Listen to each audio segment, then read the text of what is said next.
Hello friends, स्वागत है आप तुम्हारा किचन में। आज આપણે બનાવીશું ખાટાવડા બાજરી અને મેથીના। તો અહીંયા ખાટાવડા બનાવવા માટે મેં અહીંયા 2 વાટકી જેટલો બાજરીનો લોટ લીધેલો છે, ચાળીને લોટ લીધેલો છે। તેની અંદર 4 કે 5 ચમચી આપણે દહીં ઉમેરીશું। દહીં થોડું ખાટું હશે તો ટેસ્ટ એકદમ સરસ આવશે।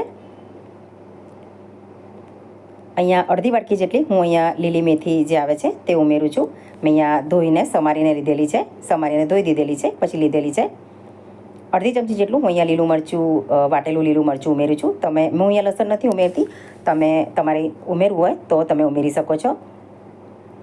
આપણે અંદર દહીં નાખેલું છે ખાટું, એટલે એના ટેસ્ટને બેલેન્સ કરવા માટે અડધી ચમચી જેટલી ખાંડ પણ અહીંયા ઉમેરું છું। અને અડધી ચમચી જેટલો હું અહીંયા અજમો આવી રીતે હાથથી મસળીને અંદર નાખી દેવાનો। અજમાનો ટેસ્ટ એકદમ સરસ આવશે। અડધી ચમચી જેટલા તલ લેવાના, તે પણ અંદર ઉમેરવાના। અને હવે આપણે રેગ્યુલર જે મસાલા અંદર હોય છે તે ઉમેરી દઈશું। લાલ મરચું ઉમેરીશું, થોડી એવી હળદર ઉમેરીશું, ધાણા જીરું ઉમેરીશું અને સ્વાદ મુજબ અહીંયા મીઠું પણ ઉમેરીશું।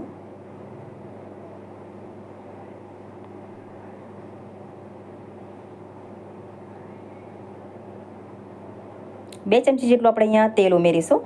વધારે તેલ નહીં ઉમેરવાનું। 1 વાટકી લોટ હોય તો 1 જ ચમચી, અને 2 વાટકી અહીંયા લોટ લીધેલો છે તો આપણે 2 ચમચી જેટલું તેલ ઉમેરીશું। હવે આપણે બરાબર બધું મિક્સ કરી દઈશું। બરાબર મિક્સ થાય પછી જ આપણે થોડું થોડું અંદર પાણી ઉમેરી અને એક લોટ બાંધી દઈશું।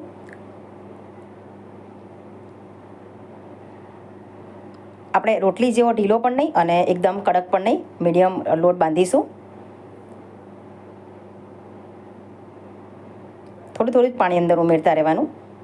અને તો તમે જોઈ શકો છો સરસ એવો આપણો લોટ બંધાઈ ગયો છે। અને આ બાજરીનો લોટ છે એટલે એને રેસ્ટ નહીં આપવાનો। આપણે તરત જ લોટ બાંધી અને તરત જ એના આવી રીતે લુવા પાડી દેવાના અને વડા થેપી દેવાના છે। આવા પૂરી જેટલા આપણે લોયા લઈશું અને આવી રીતે એને આંગળીની મદદથી થેપી દઈશું। તલ આપણે થોડા ઉપર આવી રીતે લગાવીશું તો દેખાવમાં એકદમ આપણા વડા સરસ લાગશે।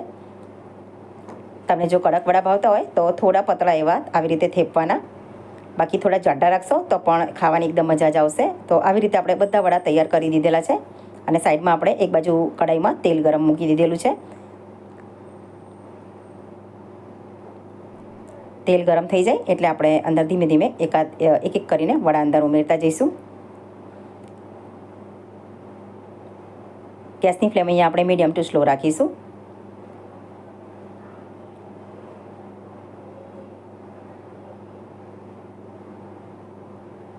આ વડા ખાવામાં એકદમ સરસ લાગે છે। આ સાતમમાં તમે આ વડા ઘરે જરૂરથી ટ્રાય કરશો।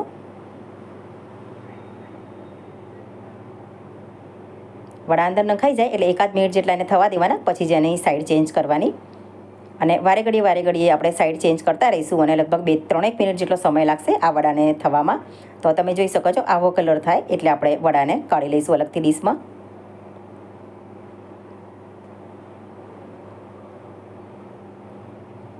તમે જોઈ શકો છો આપણા સરસ એવા વડા તૈયાર છે। આ વડા 3 થી 4 દિવસ સારા રહી શકે છે। તમે જોઈ શકો છો અને લીલી ચટણી આ વડાને અથવા ચા સાથે પણ તમે ખાઈ શકો છો। તમે એકવાર ઘરે જરૂરથી ટ્રાય કરશો। તમને જો મારી રેસીપી પસંદ આવી હોય તો મારી ચેનલને લાઈક, શેર, સબસ્ક્રાઈબ કરશો। Thanks for watching.